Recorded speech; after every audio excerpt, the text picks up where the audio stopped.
Hola, buenas noches. Bienvenidos al ciclo de conferencias de las artes, una vez más. Vamos a dar inicio a esta sesión.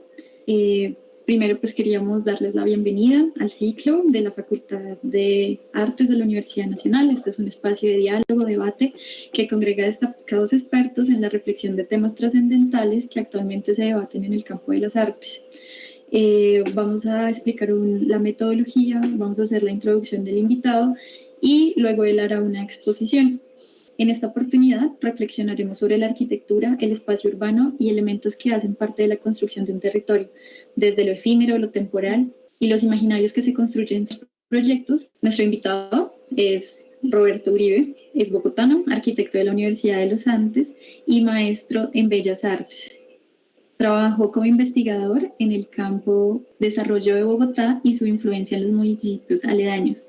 El POT para Bogotá entre 1999 y el año 2000. Estuvo vinculado en varios proyectos dentro de los estudios de Doris Salcedo y Mona Harum, además de haber sido finalista en el concurso Recall Memorialization.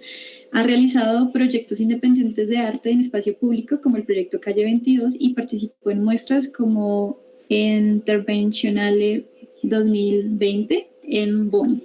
Ahora le vamos a dar y vamos a ceder el espacio para que el profesor pues nos dé la... Roberto, bienvenido y te dejo el micrófono. Bueno, a ustedes muchas gracias por esta invitación a la Facultad de Artes.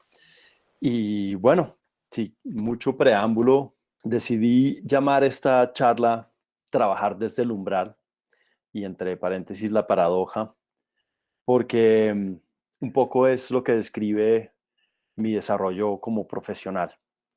El umbral es un lugar indefinido, o más bien dicho, podríamos decir que es definido por los espacios que precisamente este umbral comunica. Esto le permite al umbral una cierta independencia y, paradójicamente, una gran dependencia de estos espacios. De alguna manera, mi carrera ha sido ese tránsito. Es un umbral donde se encuentran diferentes áreas y oficios. Podríamos hablar de la arqueología, la etnografía, las artes y la arquitectura, por supuesto. Un poco de urbanismo, investigación social, geografía.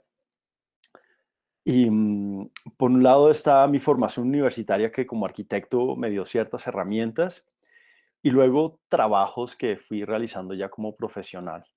Luego en urbanismo, así como asesor para el POT, el primer POT que se hizo en Bogotá, y luego, que para mí ha sido muy importante, tener la oportunidad de trabajar en los estudios de dos grandes artistas que son Doris Salcedo y Mona Hatum. De manera natural he desarrollado una práctica que bien a veces parece estar más al lado de la arquitectura, otras veces al lado de la etnografía, como mencionaba anteriormente, y en otras ocasiones podría verse relacionada más con el arte. Sin embargo, yo he aprendido a ver mi práctica como ese umbral, con una independencia relativa. No pertenece, digamos que mi práctica no pertenece a ninguno de estos espacios, pues es siempre como la antesala del siguiente, o bien porque estoy haciendo trabajos de investigación o cuando estoy realizando montajes. De alguna manera estoy más vinculado a uno de los espacios, pero siempre con relación al anterior. Mi práctica comunica y como el umbral, digamos, está rodeado siempre de algunas cosas que separan. Yo sé que es aquí un poco difícil de entender, pero digamos, el umbral es este pasadizo, pero existe porque es el pasadizo entre una línea que está separando esos dos espacios. Esos dos espacios pueden estar separados por un muro, por una línea, por un hilo o cualquier otro cuerpo. Y este cuerpo que separa define un adentro con un afuera y un antes con un después. Con esto también quiero abrir un poco la idea de que el umbral es no solamente una conexión de espacios, pero también de tiempos. Y aquí en la foto que ustedes observan están las cariátides. Supongo que muchos de ustedes las conocen ya de varios libros de arquitectura y de algunos textos. Y lo muestro porque es un edificio emblemático que sirve de imagen como paradigma de la arquitectura con mayúscula. Es arquitectura clásica. Mi relación con las cariátides ha variado con los años, pero fue definitivamente alrededor de 2015 cuando hice esta foto, em, que tuve la oportunidad de visitarlas personalmente en el camino a Lesbos para hacer un trabajo de campo cuando en aquella época, en ese año, habían una gran cantidad de inmigrantes pereciendo en el Mediterráneo y tenía que hacer un trabajo de investigación en esta isla. Y tuve, digamos, como la posibilidad de verlas personalmente y entendí esa dimensión que las liberaba de todo discurso que normalmente la arquitectura pretende imponer sobre ellas. Las cariátides sostienen, comunican, dividen y significan. Cumplen la función de columnas al mismo tiempo que su carácter escultórico es innegable. Y tienen además como esta parte metafísica que las hace, digamos, pasar a otra dimensión de lo físico. Las ruinas de una antigua civilización han sido utilizadas como base para todo tipo de discursos. Y esta parte después la vamos a ver más, como en mi trabajo, digamos, en la idea del discurso y la arquitectura como una herramienta del discurso es importante. Los discursos sobre cultura, belleza, sobre proporción áurea, tienen su fundamento y construcciones en estas construcciones, que si bien materializan todos estos discursos de alguna manera, son mucho más y pueden mucho más. Estas son unas imágenes de Bogotá, el Bogotazo a su mano izquierda y a su mano derecha la retoma por parte del Ejército del Palacio de Justicia en 1985. La arquitectura logra construir umbrales que conectan más allá de espacios, conectan tiempo. Y en esto, la ciudad de sus calles es un umbral donde me encuentro muy a gusto yo. Haber nacido y crecido y estudiado gran parte de mi carrera en Bogotá hizo que mi relación con todo aquello que aprendía en la Academia de Arquitectura estuviera cargado de conflicto. Todo eso que yo aprendía en la Academia de la Arquitectura de alguna manera no lo encontraba en la ciudad. Había algo más que faltaba en ese oficio que estaba aprendiendo. Si ven, sobre cualquier ciudad confluyen en sus calles y espacios públicos todas las fuerzas económicas, políticas y sociales. En Bogotá, este encuentro es brutal. Y es brutal porque su historia no resuelta la hace una llaga en carne viva. Y al mismo tiempo, esto de carne viva, lo digo es porque como contraste a la materia inerte que puede hacer la arquitectura, es al mismo tiempo hace referencia al cuerpo y a lo que sucede y a la acción que pasa en las calles de Bogotá. Lo que sucede en sus calles es una reinterpretación en diferentes formas y escalas de la historia del país. ¿Qué es eso que la arquitectura encarna entonces? ¿Cuál es ese halo que posee? ¿Cómo llega a poseerlo? ¿Qué lo da?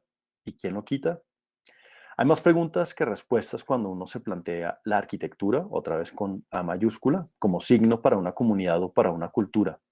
Sin embargo, es aquí donde la arquitectura, ya con minúscula, se queda corta. La arquitectura de la que ahora hablo es aquella de la que responde a un programa, que únicamente soluciona problemas de costos, que resuelve en detalles cuestiones que involucran dimensiones y estructuras, pero que no mira al edificar el tener esa dimensión de significado profundo a la comunidad donde se inscribe. Esta arquitectura está condenada a dejarse abatir, a ser víctima y verdugo de los monstruos que crea. Aquí un poco me gustaría también dejar un poco la idea de la diferencia para mí personalmente entre la arquitectura y las artes, y es que la arquitectura busca respuestas, un poco lo que hablaba de solucionar un programa, de brindarle al cliente o a una compañía inmobiliaria unas respuestas en términos de áreas construidas, de costes. Y lo que me gustaba era que las artes me proporcionaron fue una manera de preguntar sobre esa ciudad que no encontraba en el oficio de la arquitectura, en el quehacer de la arquitectura a diario, digamos, la posibilidad. Entonces aquí voy a citar a Cortázar en una entrevista donde habla del mito del Minotauro y el laberinto. Dice Cortázar: Existe la versión oficial del mito. Teseo es el héroe que entra en el laberinto, guiado por el hilo de Ariadna, que para poder volver a salir y buscar en ese monstruo espantoso que es el Minotauro que devora a jóvenes rehenes. Entonces lo mata y sale como el gran héroe. Yo vi esto totalmente al revés, dice Cortázar. Vi en el Minotauro, vi al poeta, al hombre libre, al hombre diferente y que por lo tanto es el hombre al que la sociedad, el sistema encierra inmediatamente, mete. A veces lo mete en clínicas psiquiátricas y a veces lo mete en laberintos. En ese caso era el laberinto, era un laberinto. Aquí Cortázar, y un poco para retomar lo que estaba diciendo anteriormente, identifica la arquitectura como un corset, como una camisa de fuerza, o como lo diría Michel Foucault, como una máquina del sistema. Entonces, ahí, digamos, lo que yo entendía era que esa arquitectura que no funcionaba era un sistema que no estaba funcionando de alguna manera. Aquí les presento un poco dos de las portadas de los proyectos en que trabajé al comienzo, recién graduado de la Facultad de Arquitectura. Y claro, entonces hay que conocer el sistema, entender esa máquina, y es finalmente quien usa esta máquina, quien define cómo actúa. Hoy los laberintos podrían ser las ciudades, corredores, esos corredores interminables, con espacios que se comunican por medio de transportes aéreos, terrestres, marítimos y fluviales, que gustaría pensar que aquel que conoce el laberinto puede llegar a hacerlo funcionar a su favor. Aquí, como se estarán dando cuenta ustedes un poco, el laberinto y el umbral para mí se relacionan. El laberinto, como lo veo yo, es ese umbral extendido, expandido y desplegado. Mi interés con la ciudad es de carácter obsesivo, de estudiarla, hacer derivas, o como los situacionistas hablaban también de flanear, es para una parte metodológica fundamental en todo trabajo. Uno de mis primeros empleos, una vez graduado, fue como parte del equipo de trabajo de campo de una investigación sobre el crecimiento de los municipios aledaños a Bogotá durante las décadas de los 70s, 80s y 90s. El trabajo involucraba extraer datos del Instituto Agustín Codazzi basados en aerofotografías de las 3 décadas, comparándolas y luego corroborándolas con el trabajo de campo. El resultado fueron estas dos publicaciones, las portadas las ven ustedes ahora, y que buscaban en realidad eran unas luces y unas guías para ese POT que estaba a punto de comenzar. Era entender, digamos, las dimensiones y los impactos urbanos que estaba teniendo Bogotá sobre toda la sabana ya como territorio. Se buscaba como entender esas conexiones que iban más allá de lo inmediato y de lo políticamente oficial. Aquí tienen dos imágenes sobre trabajos que hice ya para las dos artistas. A la izquierda, una visualización para Mona Hatoum en una obra que se llamaba Suspended, del 2019, que consistía en varios columpios en un espacio. Cada uno tenía en su superficie labrado el mapa de alguna ciudad. Y a la derecha es el sin título, la obra que Doris Salcedo presentó para la Bienal de Estambul en el 2013. Esta obra hablaba sobre los desplazamientos que habían sucedido en esta ciudad y que habían tenido lugar en ciertos barrios. Y esto era un barrio de origen, digamos, como de población eminentemente griega durante alguna época, y cuando hubo el desplazamiento de judíos griegos y de griegos de Estambul, hubo casas que quedaron totalmente abandonadas y quedaban como un poco este vestigio urbano de todos esos desplazamientos. Entonces, aquí la ciudad se convierte entonces en esa fuente de información, pero también en un lugar de trabajo, un espacio para exponer, una superficie con y sobre la cual trabajar, como en el caso de Mona Hatoum. La ciudad es imagen, pero también es un lugar y es un estudio de trabajo. Con el caso de Mona Hatoum era interesante ver cómo todos esos planos que yo de alguna manera conocía, pero ya al elaborarlos sistemáticamente y hacer, digamos, modelos tridimensionales para la producción de la obra, ya veía la ciudad como otra cosa que no era, no solamente el lugar de información, sino también como una opción plástica, como una huella digital, no solamente de todos esos procesos históricos, sino de una cultura, por decir así decirlo. En el caso de Doris Salcedo era encontrar que la ciudad era un lugar para trabajar sobre y además, digamos, como la ciudad como estudio, como museo y como lugar de trabajo de obra de arte, ¿no? Donde el contexto no era solamente toda esta cuestión teórica, sino era un contexto real, era pedir el cable de electricidad al vecino, era preguntarle a la gente el lugar entre pies y manos, porque pues no hablo turco, o árabe, que podría haber sido una posibilidad, pero obviamente no son lenguas que manejo, entonces tocaba con pies y manos expresarse y ese contexto, digamos, tenía otras maneras de hacerse presente. Y bueno, eso obviamente fue dando algunas herramientas para luego trabajos que yo desarrollé. Aquí es una propuesta que presentamos que se llamaba Melting Traces, que fue un concurso que organizó la Unión Europea entre el 2013 y 2014 para repensar y reconcebir monumentos o lugares de memorialización sobre eventos ocurridos en la Primera y la Segunda Guerra Mundial. Sobre todo eran lugares que no eran como Auschwitz, que tienen, digamos, una presencia en el imaginario urbano y en el imaginario histórico de todos, pero eran, digamos, lugares que aunque no tenían esa relevancia, digamos, de esa magnitud, sí eran importantes y poco a poco, con el paso del tiempo, habían perdido toda esa pátina y toda esa capacidad de cargar de memoria a las sociedades en las que están inscritos estos lugares. La aproximación del concurso se hizo con un equipo interdisciplinario, arquitecto, artista era yo, y un músico. Y con la asesoría de un historiador del arte y un arqueólogo, hacíamos el equipo con el que participamos en el concurso. Juntos abordamos el tema de tratar memorias dolorosas sucedidas en diferentes lugares de Europa y por diferentes motivos van quedando enterradas en el pasado.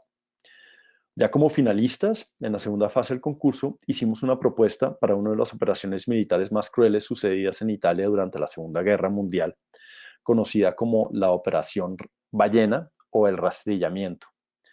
La memoria de este evento se ha ido perdiendo, sobre todo en el lugar de los hechos, que es un barrio que se llama El Cuadraro en Roma, que era antiguamente un barrio de los extramuros de Roma y hoy por hoy pues queda más embebido dentro del casco urbano.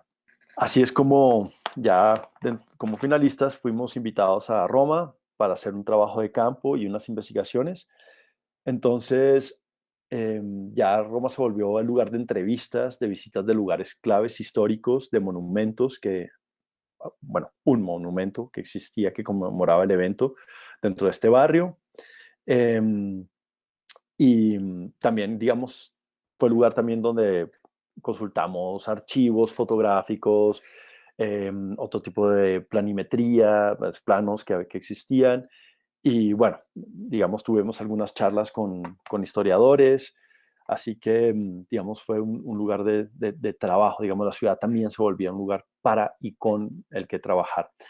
Aquí ustedes ven a su izquierda una foto de un local comercial donde quedara en su momento, cuando ocurrió el rastrillamiento en 1943, el teatro de cine El Cuadraro, que fue el lugar precisamente donde todos los nazis reunieron a las personas de este barrio para llevarlas luego a campos de concentración, de los que muchos no regresaron. Y aquí lo que me importa mostrarles es como esa memoria del edificio que ya no existe, donde existe este local comercial, el edificio ya no existe. Sin embargo, la foto de alguna manera presente en este lugar es una memoria que se resiste a irse. Luego hay fotos de personas que son familias que han vivido en el barrio durante generaciones. Y a su derecha tienen el hijo de uno de los sobrevivientes que logró regresar luego a los campos de concentración y que nos contó muchas de esas historias.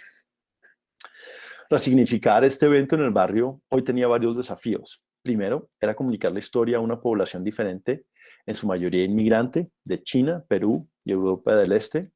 Y segundo, el antiguo barrio había sido fuertemente afectado en los años 50 con la ampliación de la vía Tuscolana. La vía Tuscolana era una vía que iba del centro de Roma y salía a Cinecittà, que era los grandes, digamos, donde se filmaban películas, digamos, lo equivalente al Hollywood de entonces, que también hacía parte de todo una maquinaria de propaganda militar de Mussolini.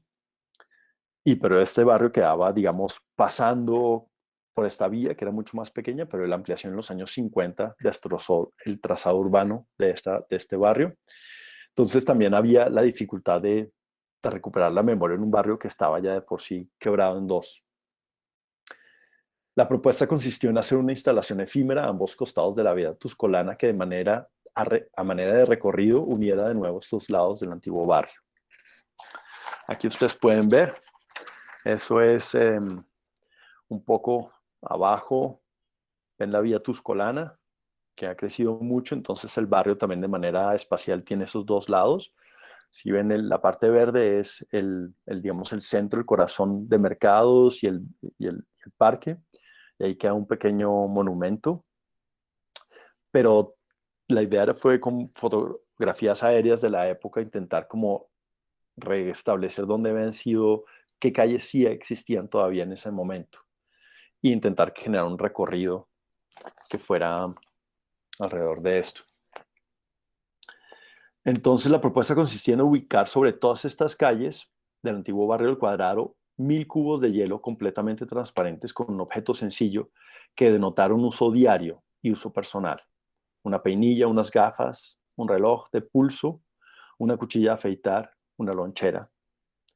Esos objetos eran numerados, etiquetados entre los cubos de hielo. La idea era que una vez se derritieran, intentar recuperar algunos de los objetos, que no serían todos, algunos se perderían, otros se robarían, y un poco haciendo como una referencia a los pocos sobrevivientes de este evento. Cada cubo contenía 50 litros aproximadamente y unas dimensiones de 50 por 50 por 24 centímetros. Las piezas se distribuían por el barrio haciendo una acción inversa al rastrillamiento.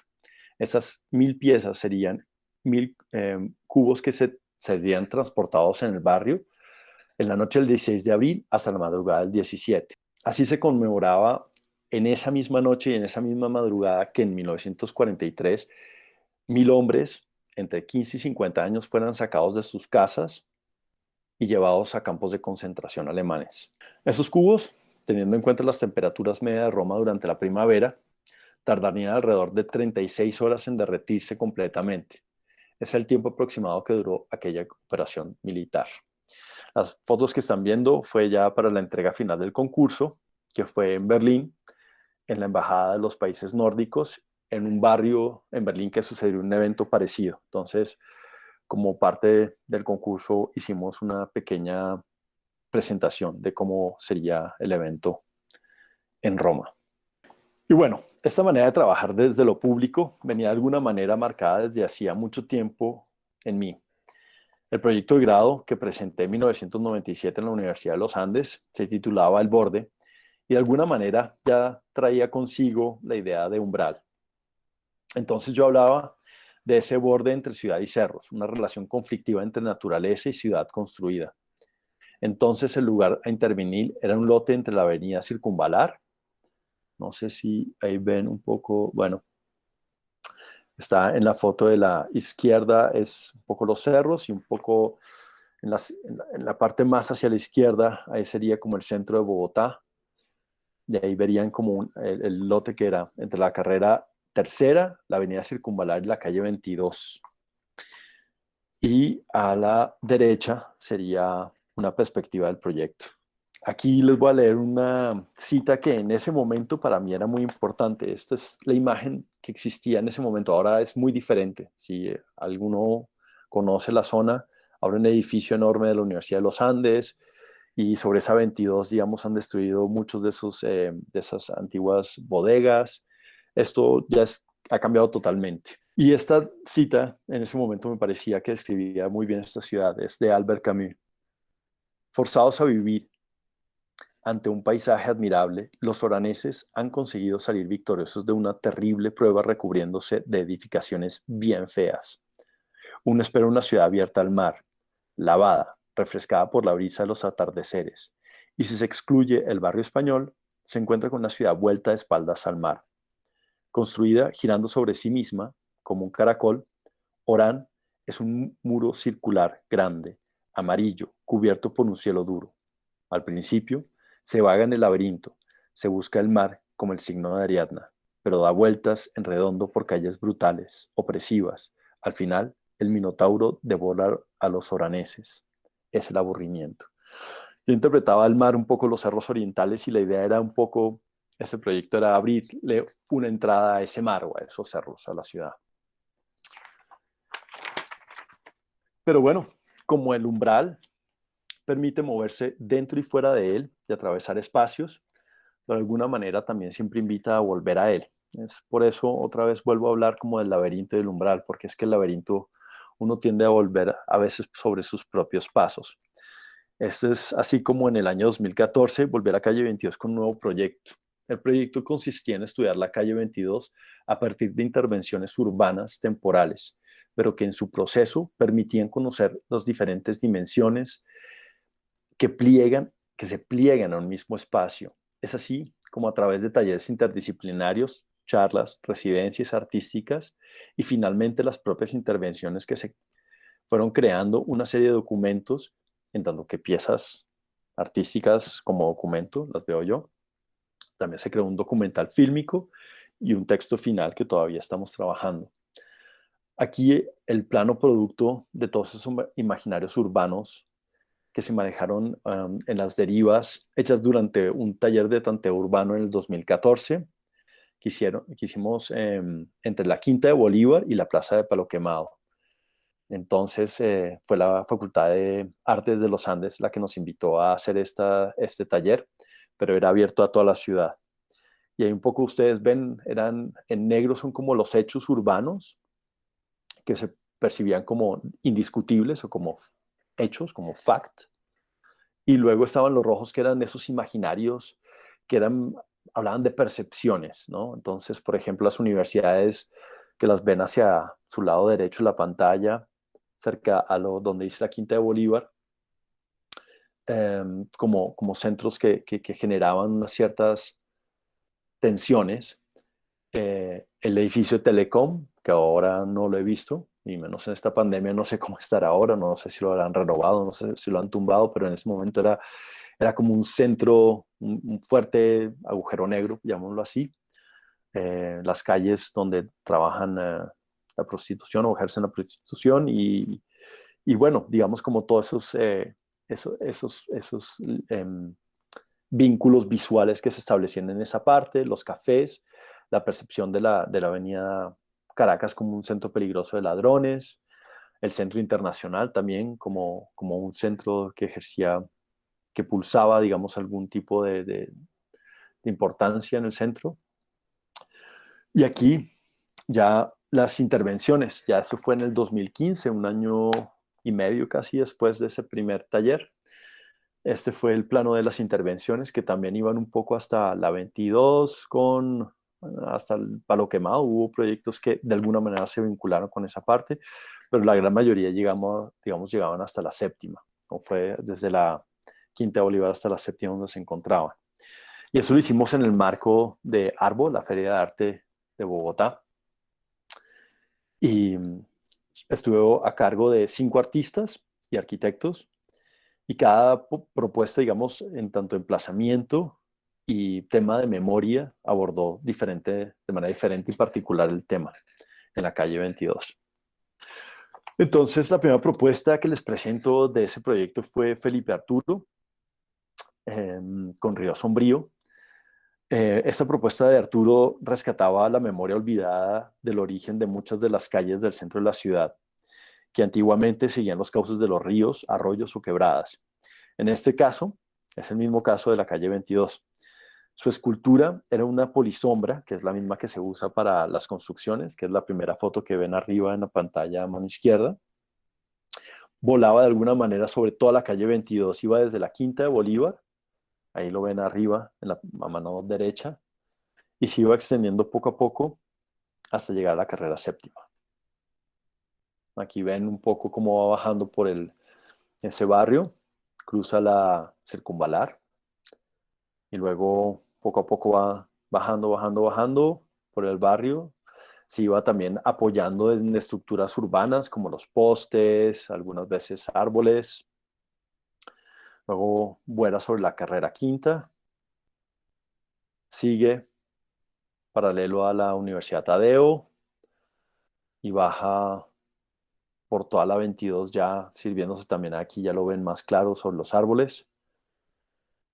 Y poco a poco va llegando también por la Universidad Central, el Teatro México y finalmente llega a la carrera séptima. Otro de los artistas era Aram Barthold, que se planteó con su propuesta la manera de crear vínculos y diálogos entre los transeúntes.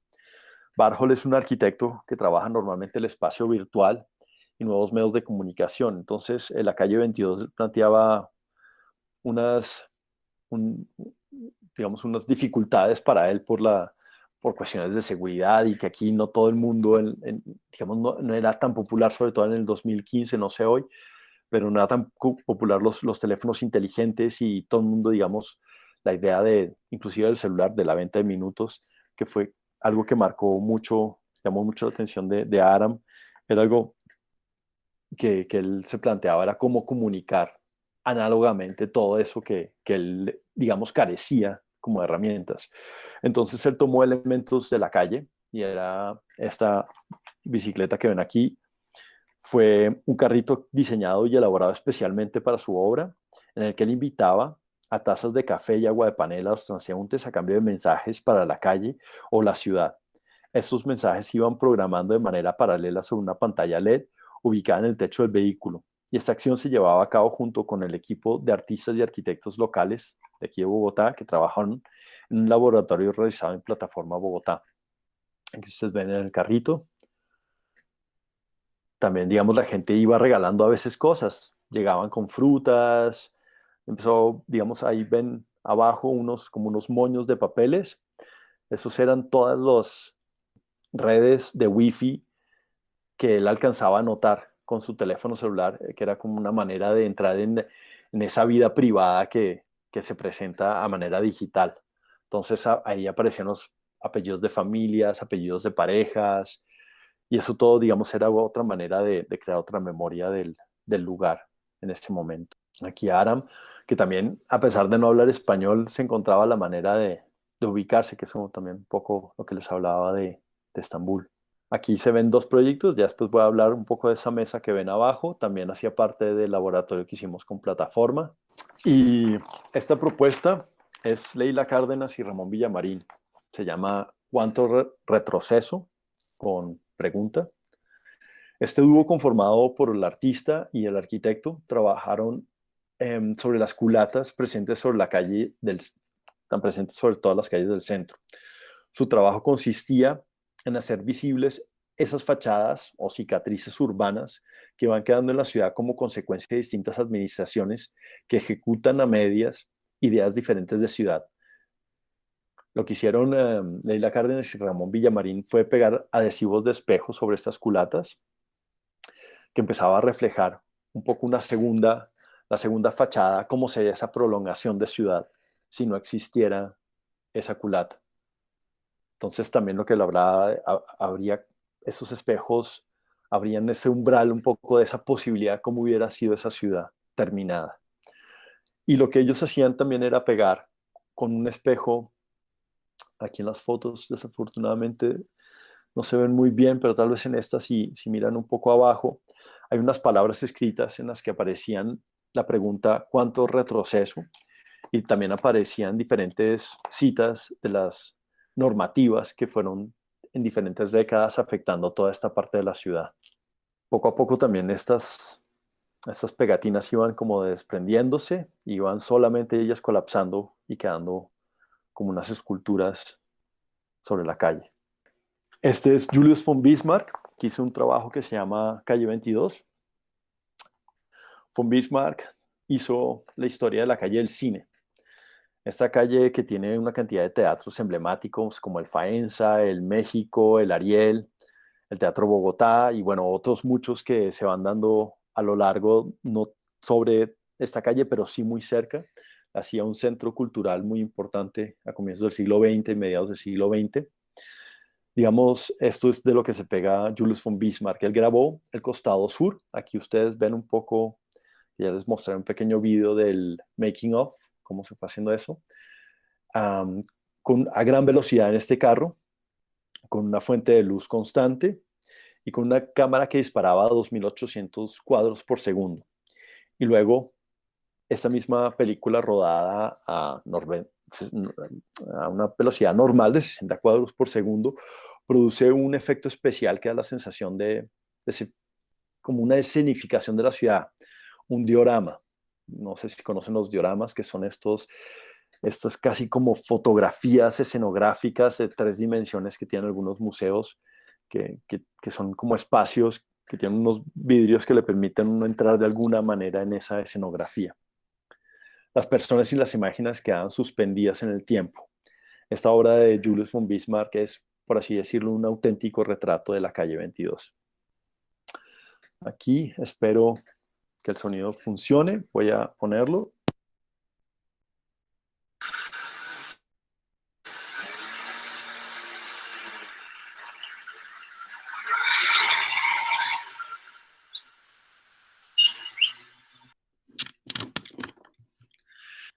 El proyecto de Bismarck tuvo también varios niveles o varios layers y varias capas, y una de ellas era que fue presentado en el Teatro México, tuvo unas funciones especiales, pero también se presentaba en todos los televisores de todos los cafés a lo largo de la calle 22.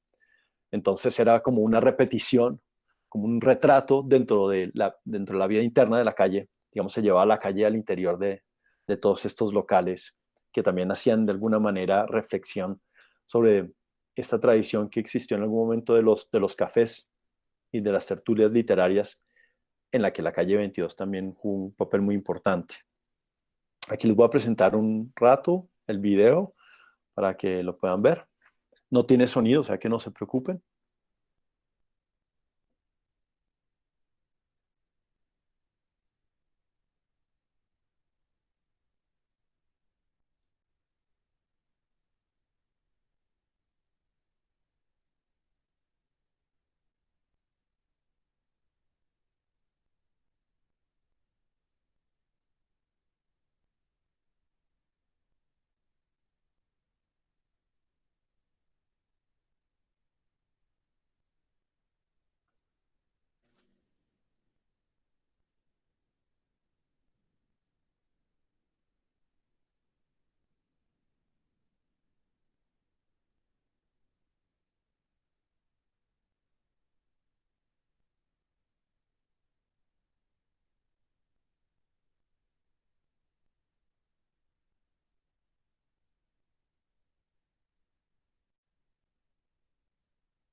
Y bueno, así es como también tuvimos otras intervenciones dentro de este proyecto y hacían parte, como les conté anteriormente, sobre el laboratorio de Bogotá, pero también tuvimos un taller, un workshop que se llamó La Calle 22, entre comillas, pero porque hablábamos de la calle en términos abstractos, pero el lugar de trabajo era la calle 22.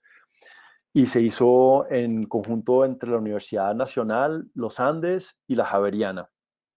Y tuvimos, digamos, hicimos equipos entre las distintas academias y hicimos, bueno, mucho trabajo de campo y al final se hicieron dos intervenciones de, digamos, los alumnos, fueron seleccionados dos equipos en los que presentaron dos propuestas y las realizaron.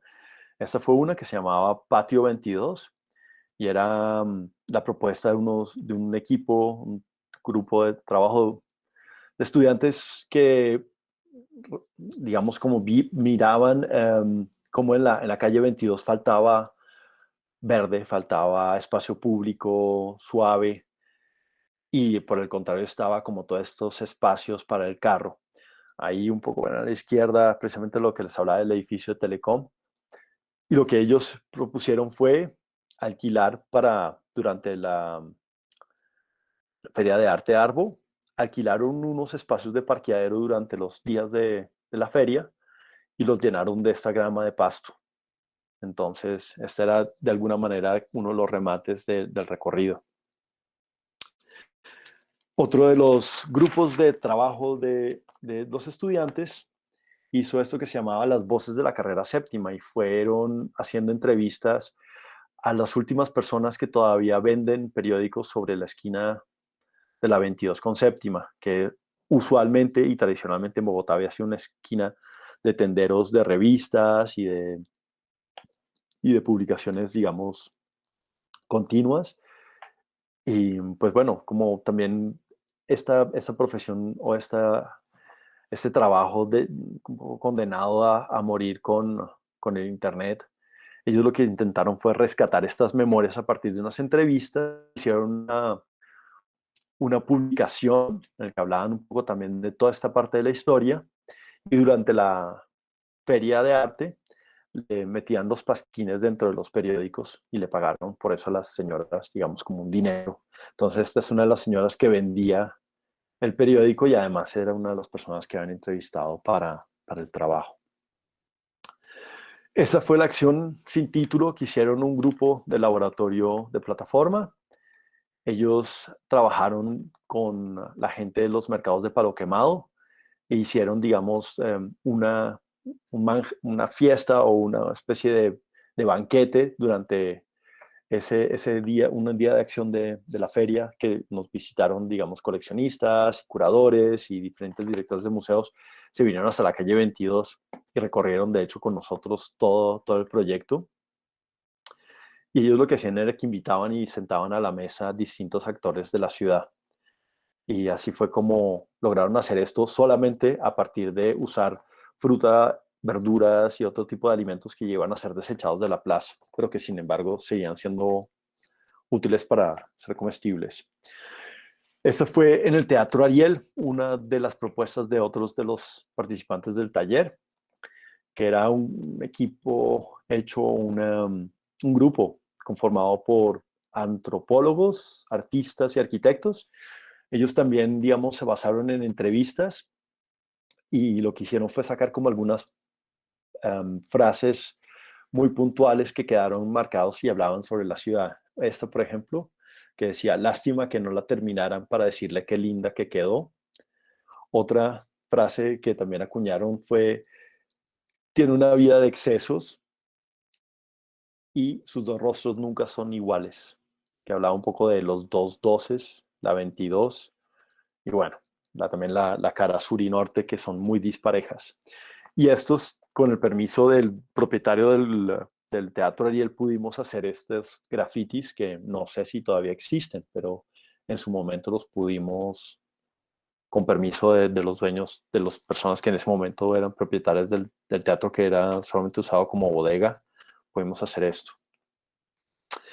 Y un último proyecto que hicieron también basados en estas entrevistas y en estas conversaciones, eran estos posters que iban pegando, y también, digamos, parte del trabajo los llevó a descubrir un grupo de chicas que hacían este trabajo, que se autodenominaban Las Chicas También Lo Pegan, y había como esa doble cosa de trabajar sobre el lugar y con agentes del lugar y con personas que normalmente hacían esta labor.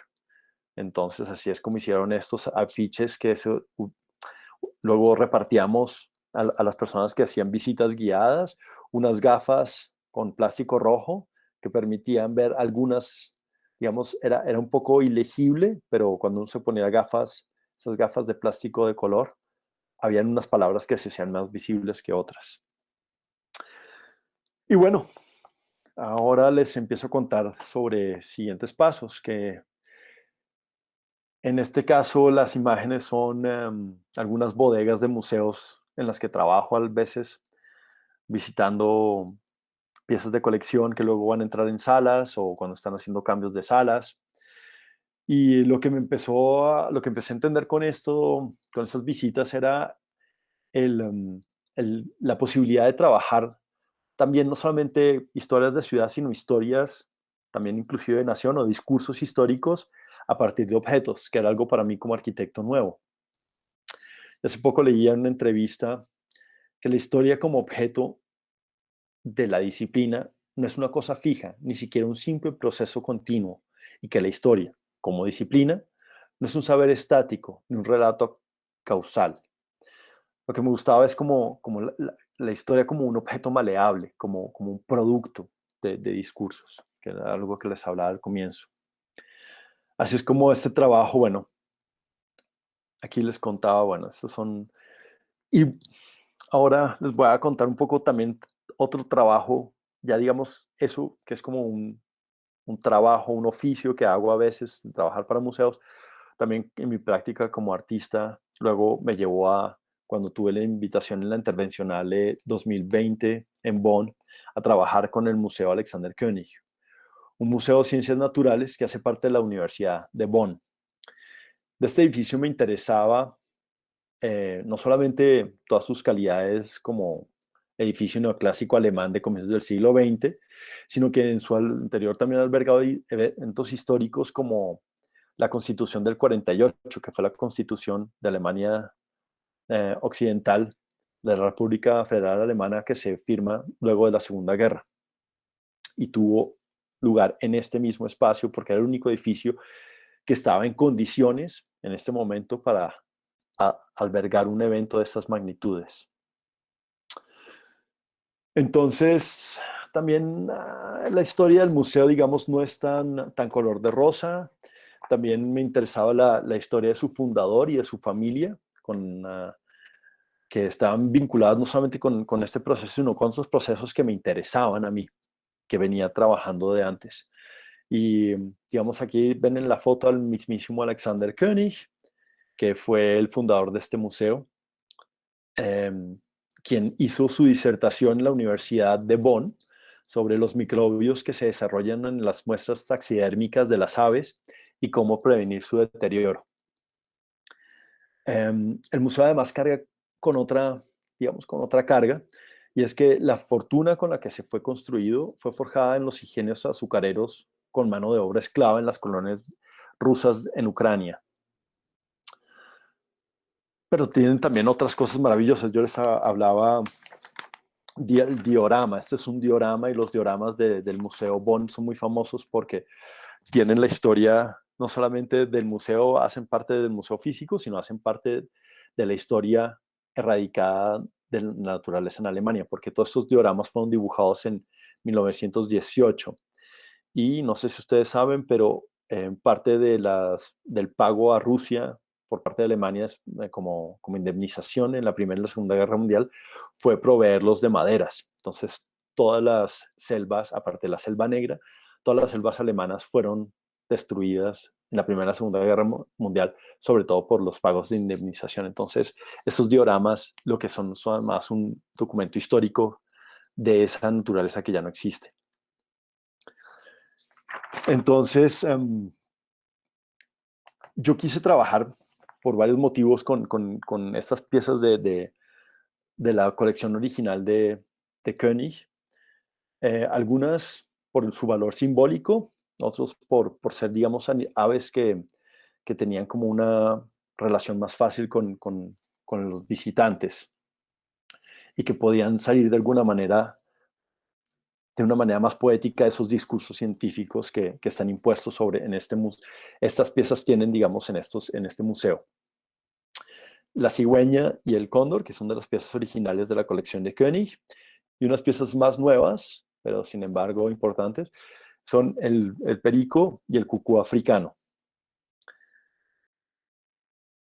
Y digamos que toda esta relación que venía interesándome hacía rato, que era como estas construcciones rimbombantes que tienen siempre como un origen un poco más oscuro con esclavitud y con colonias en otros continentes. Digamos, ahí tenía también la posibilidad de trabajar en la Universidad de Bonn, en lo que es el campus. Y dentro del campus me interesaba una capilla católica de tipo barroco. Entonces, lo que yo quería era como generar una tensión entre edificios de distintas épocas, pero que sin embargo conservaban un discurso continuo y un poco imponerles uno nuevo. Aquí voy a ponerles un pequeño vídeo dentro de la...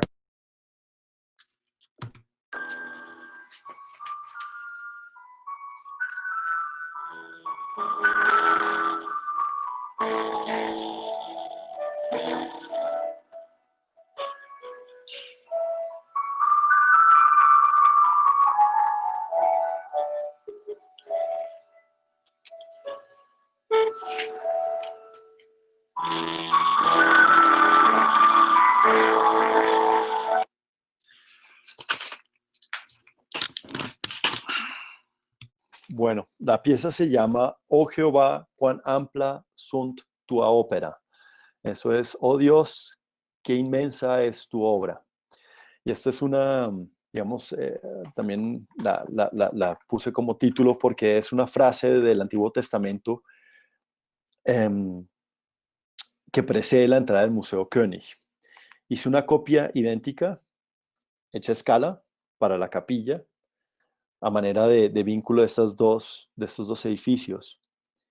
Y luego lo que hice fue extraer esas piezas del museo y ponerlas en la capilla, y en esos vacíos hice una especie de espectros de estos muestras taxidérmicas y crear de esta manera una tensión entre los dos espacios y entretejer un nuevo discurso alrededor de estas edificaciones.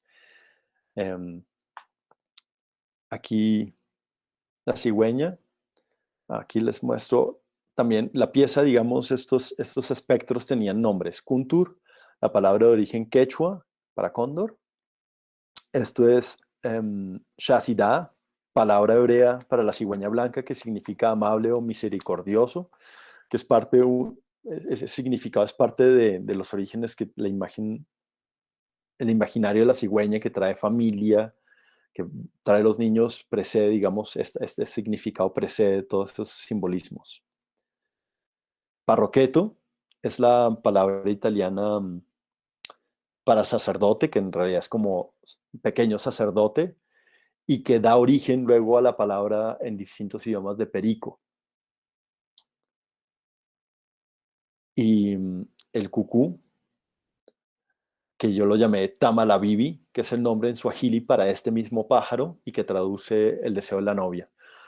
Todo esto, digamos, lo que hacía era, además de la explicación de esto sobre las vitrinas, como si fuera una parte de las explicaciones científicas de las muestras taxidérmicas, era como crear estos nuevos discursos dentro del paisaje.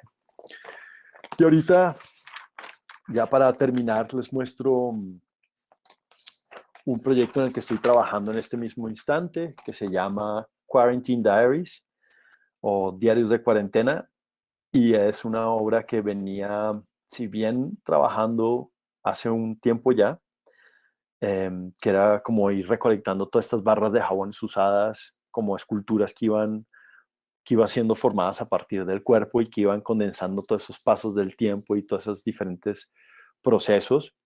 Y yo iba juntando unas y le había pedido a mi madre que juntara otras.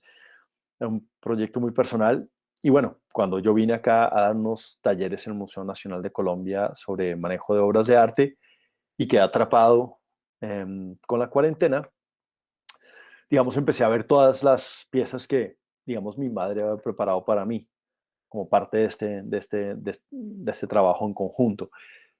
Y empecé a colgar las fotos en mi cuenta de Instagram y, digamos, de manera muy natural, han empezado a enviarme amigos, conocidos, colegas, artistas y arquitectos su versión del jabón y de la cuarentena. Entonces ya esto dejó de ser un diálogo entre dos personas para volverse una conversación mucho más amplia y que tiene en ese momento fotos de más de 55 ciudades, entre Bali, Hong Kong, Shanghai, Quito, Bogotá, Ámsterdam, Berlín, Londres, Sydney. Es un poco algo que me empezaba, algo que tal vez busco hace un rato y es hablar de la arquitectura sin nombrarla. Y para eso voy a tal vez citar un poco un antiguo cuento de Borges que tal vez algunos de ustedes conozcan, pero sin embargo, este es el cuento de los dos reyes y los dos laberintos. Es una historia que cuenta como un rey de Babilonia encarga a arquitectos y magos. Me encanta en este caso el caso que mandó a construir a arquitectos y magos. Un laberinto tan complejo y sutil, dice el texto de Borges, que aquel que entrara no podía salir. Y bueno, cuenta la historia que hay un rey árabe al que llega a Babilonia y el rey por mofarse de este rey árabe lo invita a perderse en el laberinto y el rey desesperado pide a Dios que lo libere.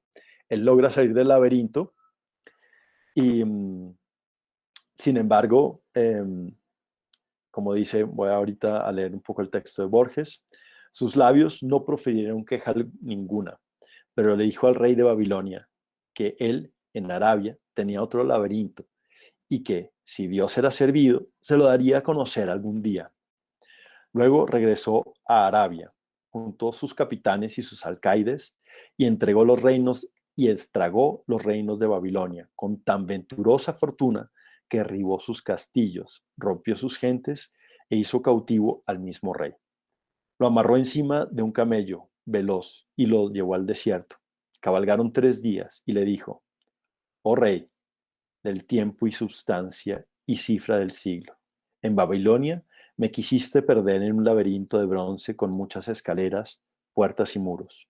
Ahora el poderoso ha tenido a bien que te muestre el mío, donde no hay escaleras que subir, ni puertas que forzar, ni fatigosas galerías que recorrer, ni muros que veden el paso. Luego le desató las ligaduras y lo abandonó en la mitad del desierto, donde murió de hambre y sed. Bueno, aquí un poco para dejarles para que discutamos, si quieren, a continuación esa idea de que voy trabajando de hablar de arquitectura cada vez menos desde la arquitectura.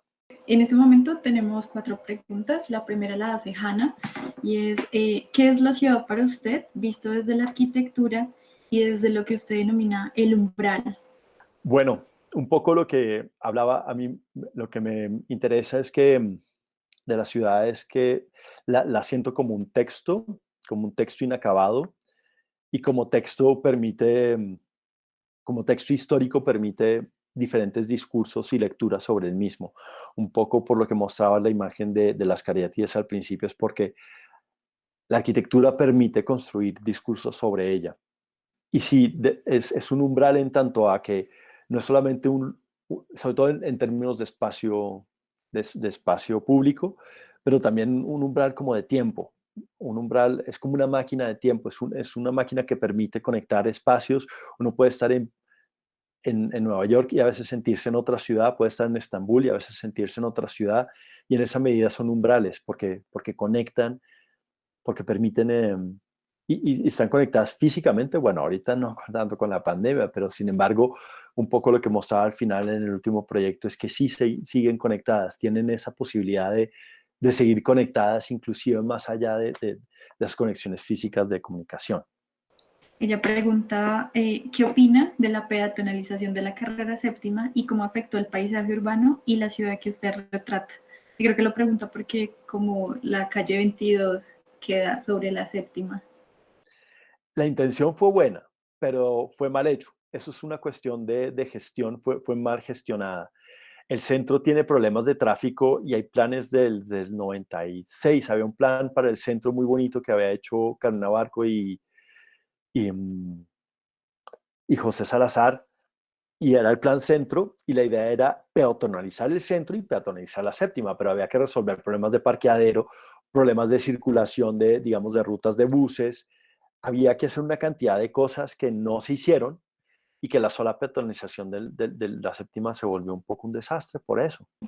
Vale, hay una pregunta que hace Mariana de Los Ángeles Castillo Rodríguez y ella pregunta, ¿cómo fue descubrir esta maravillosa conexión entre diversas áreas del conocimiento como las ciencias humanas y la arquitectura y qué opina sobre ella? Yo creo que ahí fue una gran suerte de encontrar,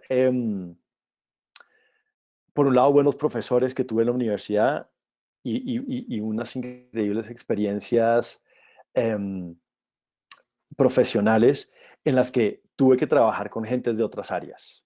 Eso se dio un poco, y creo que es el único futuro profesional para todos. Ya no son esos despachos de arquitectos donde solo arquitectos trabajan, porque se vuelve una conversación monótona y es mirarse el ombligo un poco, como diría yo. Y es el leer sobre otras ciencias, sobre otros oficios, abre un montón la perspectiva del oficio propio. Y precisamente lo que le da a uno son herramientas de comunicación. Porque si bien uno aprende a hacer planos para comunicarse con un carpintero y y con un electricista y con un fontanero, hay otras herramientas que nos están dando otras áreas y que hay que escucharlas. Y yo creo que en eso la arquitectura definitivamente, um, yo creo que esos megaproyectos también lo que han hecho es que le han dado demasiado fuerza, demasiado poder a la arquitectura y que creo que están fallando, Creo que hay a veces que sí son necesarios, pero creo que en algunos... Bueno, profesor, seguido de la pregunta de Mariana, ella también le pregunta cómo ve que la literatura puede participar de ese tejido. Yo personalmente leo lo más que puedo, quisiera leer muchísimo más, pero em, yo creo que, por ejemplo, el trabajo que hicieron los estudiantes fue muy bonito, porque es una manera de construir ciudad. Fue un proyecto muy sutil y hablaba de historia, hablaba de escritura. Yo creo que también la arquitectura, uno de los grandes problemas que tenemos en Colombia es que no hay crítica de arquitectura, no se escribe sobre arquitectura. Tenía que haber muchas más publicaciones y tenía que en las academias forzarse más a los arquitectos a escribir, porque no todos los arquitectos tienen que ser diseñadores y tiene que haber una serie de arquitectos que escriban bien sobre la ciudad, porque eso a veces son esos textos los que de alguna manera inclusive sobreviven edificios.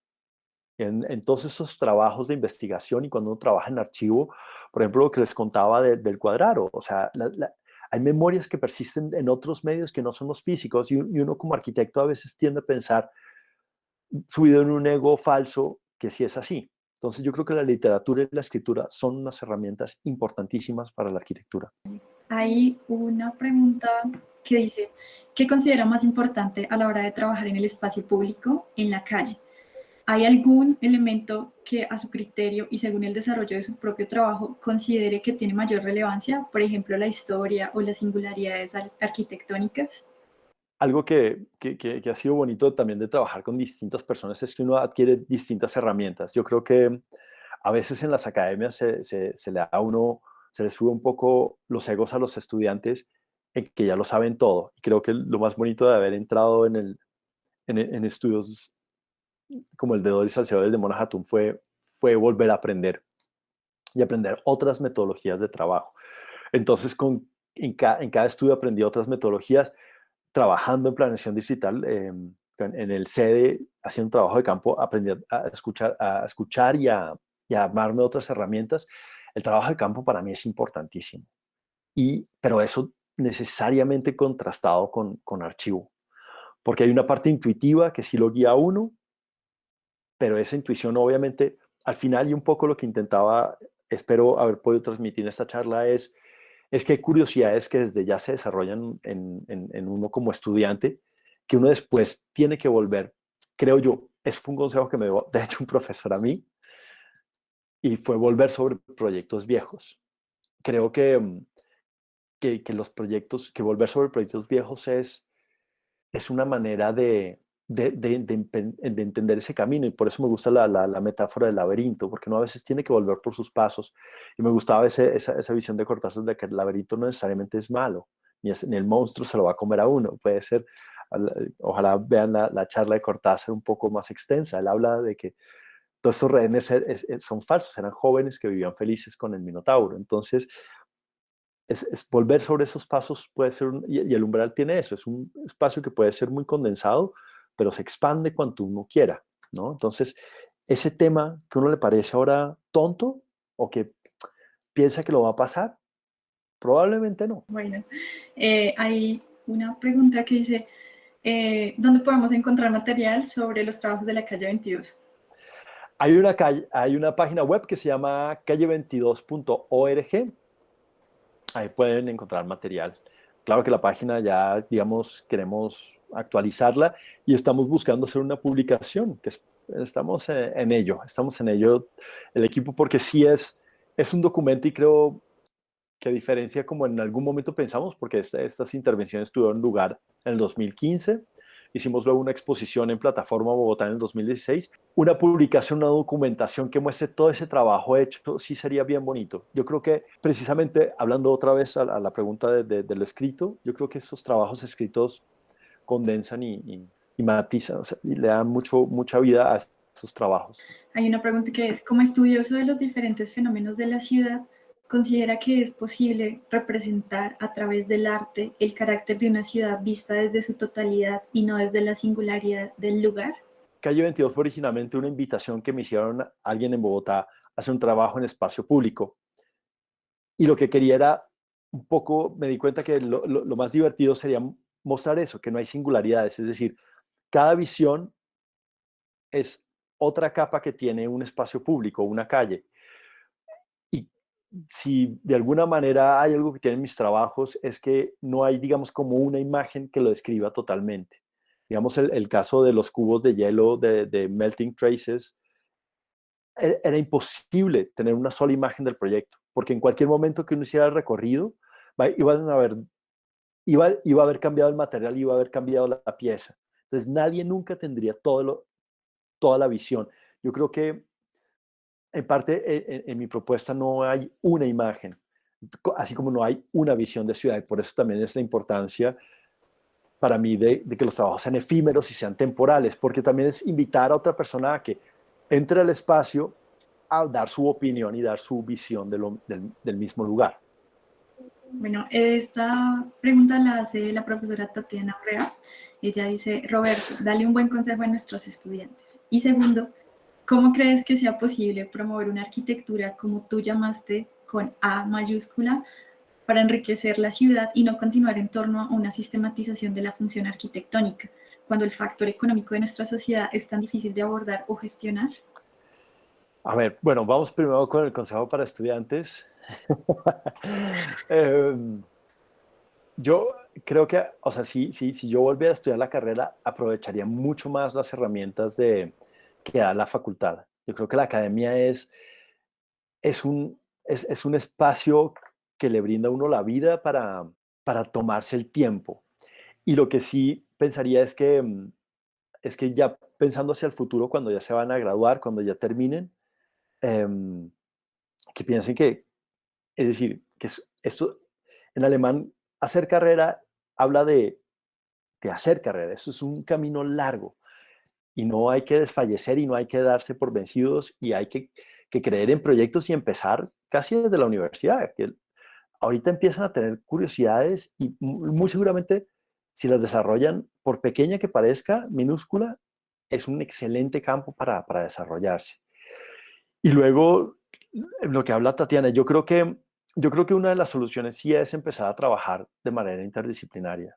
Yo creo que la idea de hacer proyectos tal vez más pequeños y que se tomen más tiempo. Yo creo que la arquitectura ha encontrado en metodologías técnicas la manera de construir muy rápido, pero no por ello mejor.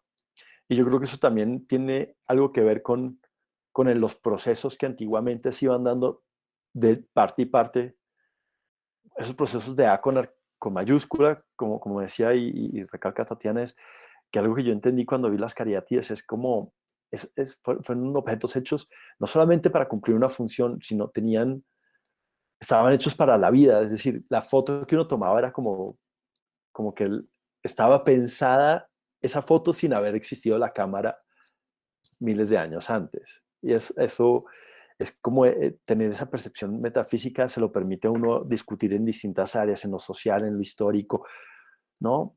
Yo creo que ahí es importante eso, como establecer equipos de trabajo bien amplios, interdisciplinarios.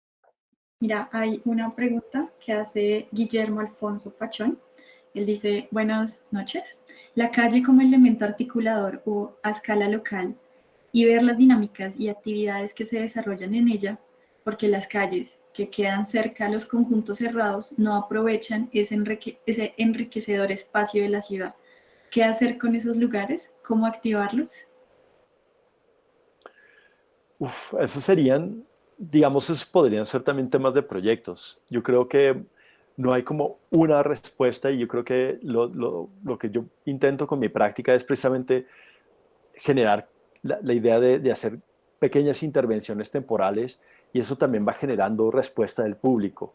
Yo creo que esas calles que todos en Bogotá las conocemos, que son las terribles, esos terribles corredores que quedan ahí sí como unos laberintos en los conjuntos cerrados, sería tal vez hacer laboratorios en algunos de ellos. Yo creo que, y bueno, tal vez volviendo a lo que dice Tatiana, yo creo que también hay una cosa y es que hay que hacer. Yo creo que hay que hacer y atreverse a hacer a veces errores. Yo creo que en la falla, uno siempre que escucha las charlas de los arquitectos todo el mundo habla siempre como de los casos de éxito. Yo creo que sería bueno empezar a hacer charlas de los casos de no éxito, porque es ahí donde uno realmente aprende. Entonces yo creo que pequeñas intervenciones puntuales, temporales, que permitan a manera de laboratorio ver cómo reaccionan las cosas e ir midiendo las cosas. Y yo creo que es algo que aprendí es la parte performativa. No sé si a nadie me ha preguntado que por qué había un músico en el equipo. Y había un músico en el equipo porque esta persona en especial trabaja mucho en teatro. Y la parte performativa es algo importante, es que finalmente la arquitectura se ejerce con actividad y con acción. Es decir, los edificios cambian, pero las personas igual siguen moviéndose en la calle y siguen comercializando y siguen bailando y siguen caminando y siguen corriendo y siguen robando. Es decir, la vida pasa, es una acción. La arquitectura está para esa acción. Yo creo que cuando uno se le olvida eso, falla. Entonces yo creo que hacer esas pequeñas acciones urbanas, y yo creo que en escala económica colombiana también se podría hacer más de ese tipo, hacer pequeñas acciones, pequeños laboratorios. Profesora, hay otra pregunta, la hace Leo Prieto. Él dice, el día de hoy se cumplen 4 años de la intervención de la zona del Bronx en el centro de Bogotá. Una de las discusiones que se están llevando a cabo ahora es cómo hacer memoria sobre este lugar. Una de las posiciones afirma que los espacios, viviendas y locales debieron permanecer porque eran lugares en los que los habitantes de la calle generaron sentido. Pero uno de los problemas es que en esos mismos lugares fueron espacios en el que se ejerció una violencia muy profunda como mafias. Eran espacios de personas que cometían delitos horrendos. ¿Qué opina usted sobre este dilema? ¿Cuál sería un camino para abordar un ejercicio de memoria en escenarios tan complejos como este? Mm. Es un poco, buena pregunta, y es un poco de lo que trataba el concurso de, de Beyond Memorialization de la Unión Europea, es un poco eso, que realmente conmemorar no es tan fácil, no es, Y ahí creo que hay dos cosas que yo llamaría la atención. Una es que lo importante no son los edificios, lo importante sí son la gente. Y todo eso que ocurrió en el Bronx definitivamente es algo que como sociedad toca reflejarse. Yo creo que también hay ese ejercicio de pensarse como sociedad en lo que pasó en el Bronx. Es más importante que sencillamente la increíble arquitectura que existía, que es un pesar que se haya ido.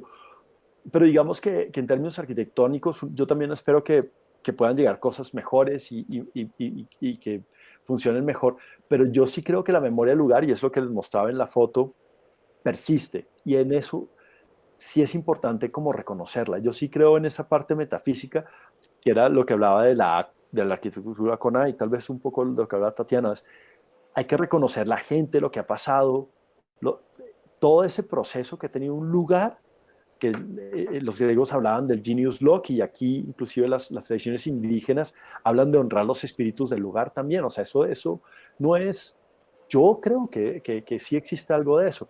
Y, y primero había que hacer un proceso con las personas que habitaban ahí.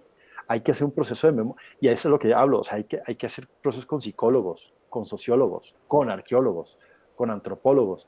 Y o sea, si no se hace ese trabajo, de nada sirve entrar a renovar con edificio, creo yo. Entonces yo creo que la memoria es un ejercicio, además, que era un poco lo que traía ahí de los objetos y de la historia como disciplina. Es algo que se moldea, es decir, esa historia del Bronx, trabajándola con personas indicadas y en equipos buenos, puede moldearse para una mejor sociedad. Eso de recuperar el centro solo a partir de edificios, creo yo que no funciona, y pues un poco lo demuestra a otras intervenciones que ya hemos visto que han pasado, como en la plaza de San Victorino, que poco a poco es que si no se soluciona el problema social, de nada sirve la arquitectura. Uh-huh. A ver, hay otra que dice, dentro de su experiencia trabajando para espacios museográficos y espacio público, ¿en cuál de los dos se siente más cómodo y por qué? Teniendo en cuenta estos aspectos que menciona dentro de la diferencia arquitectónica de hábitat en el espacio de un museo o la calle donde el público es completamente distinto. Uf, sí. No, y es totalmente distinto. O sea, trabajar en un museo es mucho más relajado, hay otros tiempos y uno está, digamos, como protegido dentro de la burbuja del museo, y es agradable, digamos, tiene algunas cosas bonitas. Mm, lo que me gusta, digamos, de trabajar en la ciudad es que hay interacciones de la negociación del espacio que hacen que el proyecto al final tiene otra pátina. El museo es un trabajo que también estoy empezando a hacer. O sea, yo he trabajado para artistas, he trabajado en museos y para otros artistas montando museos, y es algo nuevo para mí. Digamos, la Intervencional de Bonn fue la primera vez que tuve la oportunidad de trabajar una hora mía, 2 horas mías en museos, y fue una experiencia bonita. Es más cómoda, y como me estoy haciendo viejo se hace más fácil, pero me encanta trabajar en ciudad, y intervenir en ciudad es lo que más me agrada, eso sí, en espacio público. Bueno, profe. Hay una última pregunta, la hace Maritza Ballestas, y dice, el trabajo que se realizó en el parqueadero de la calle 22 puede ser urbanismo táctico. Si se usa ¿se puede acostumbrar a la comunidad a un cambio? Yo creo que algo que no logra el arte es, digamos, como cambiar cosas. O sea, uno no, cuando hace intervenciones artísticas o intervenciones cortas, no logra hacer un cambio político, económico o social. Pero yo creo que sí, el hecho de meter nuevos discursos o nuevas formas de ver, o nuevas imágenes que hacen pensar, sí abre la cabeza. Y a lo que voy es que estas pequeñas intervenciones, esta intervención duró solamente 3, 4 días. Voy a hablar un poco de otro tema, pero tiene que ver, y es, digamos, todo lo que fue el movimiento homosexual, digamos, todo lo que ha sido el movimiento LGTB. Yo creo que no hubiera sido posible si no ha sido por toda una serie de imágenes que venían desde el pop art de Andy Warhol, de ciertos artistas que empezaron a ser aceptables y crearon imágenes para que la sociedad aceptara eso. Entonces yo sí creo que el arte sí tiene eso, si uno, ya hay una imagen, ya hay un pensamiento, ya hay una interpretación, ya hay un entender, una realidad que luego la gente sigue. Oscar Wilde decía que la realidad copia el arte. Entonces, esperemos que sí. Ok. Bueno, profe, estas eran todas las preguntas que tenía el público. De Gracias. nuevo, muchas gracias por aceptar nuestra invitación, por abrirnos este nuevo espectro de entendimiento. Gracias por compartir su conocimiento y gracias a la profesora Tatiana Urrea, que fue nuestro enlace. Lo dejo para que pues, su merced se despida. Bueno, muchas gracias a todos ustedes por haberse animado a acompañarme en esta charla y bueno, espero que más que respuestas se abren muchas preguntas a partir de esta pequeña discusión. Muchas gracias a la Universidad Nacional y a la Facultad de Artes.